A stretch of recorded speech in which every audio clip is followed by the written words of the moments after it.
Saya Monika Fajriana, dan di sini saya akan menyampaikan materi mengenai teori kultivasi. Pertama-tama, saya akan membawakan pengantar mengenai teori kultivasi.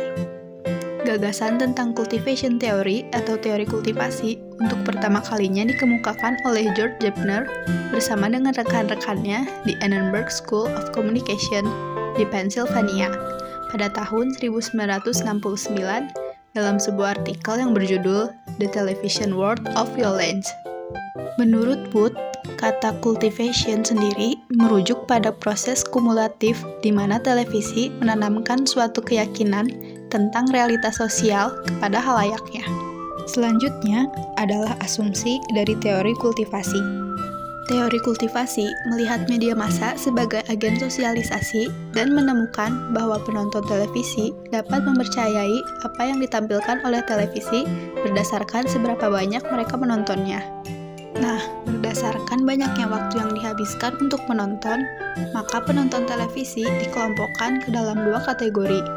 Yang pertama yaitu light viewer atau penonton ringan.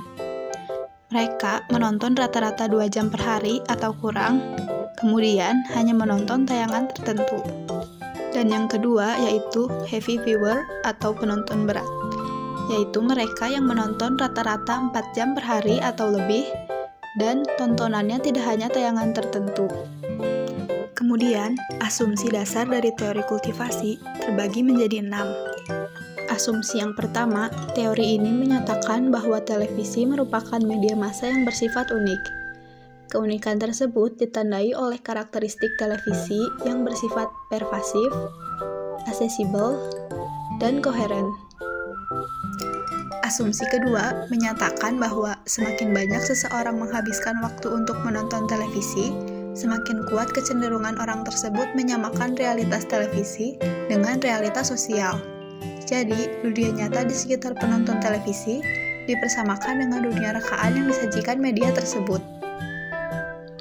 Asumsi ketiga menyatakan bahwa light viewers cenderung menggunakan jenis media dan sumber informasi yang lebih bervariasi, baik komunikasi bermedia maupun sumber personal.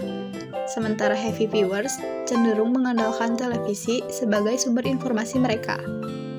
Kelompok penonton yang termasuk kategori berat umumnya memiliki akses dan kepemilikan media yang lebih terbatas. Karena itu, mereka mengandalkan televisi sebagai sumber informasi dan hiburan mereka. Karena keterpakuan pada satu media ini, keragaman dan alternatif informasi yang mereka miliki menjadi terbatas. Itulah sebabnya, kemudian, mereka membentuk gambaran tentang dunia dalam pikirannya sebagaimana yang digambarkan televisi. Sebaliknya, kelompok penonton light viewers memiliki akses media yang lebih luas, sehingga sumber informasi mereka menjadi lebih variatif. Asumsi keempat teori ini menyatakan terpaan pesan televisi yang terus-menerus menyebabkan pesan tersebut diterima khalayak sebagai pandangan konsensus masyarakat. Terpaan televisi yang intens dengan frekuensi yang kerap dan terus-menerus membuat apa yang ada dalam pikiran penonton televisi sebangun dengan apa yang disajikan televisi. Karena alasan ini, kemudian mereka menganggap bahwa apapun yang muncul di televisi sebagai gambaran kehidupan yang sebenarnya, gambaran kehidupan yang disepakati secara konsensual oleh masyarakat. Asumsi kelima menegaskan bahwa televisi membentuk mainstreaming dan resonance. Mainstreaming diartikan sebagai kemampuan memantapkan dan menyeragamkan berbagai pandangan masyarakat tentang dunia di sekitar mereka. Sedangkan resonance mengimplikasikan pengaruh pesan media dalam persepsi realita dikuatkan ketika apa yang dilihat orang di televisi adalah apa yang mereka lihat di kehidupan nyata. Asumsi terakhir menyatakan bahwa perkembangan teknologi baru memperkuat pengaruh televisi. Asumsi ini mengandung keyakinan bahwa teknologi pendukung tidak akan mengurangi dampak televisi sebagai sebuah media, malahan pada kenyataannya akan meneguhkan dan memperkuat.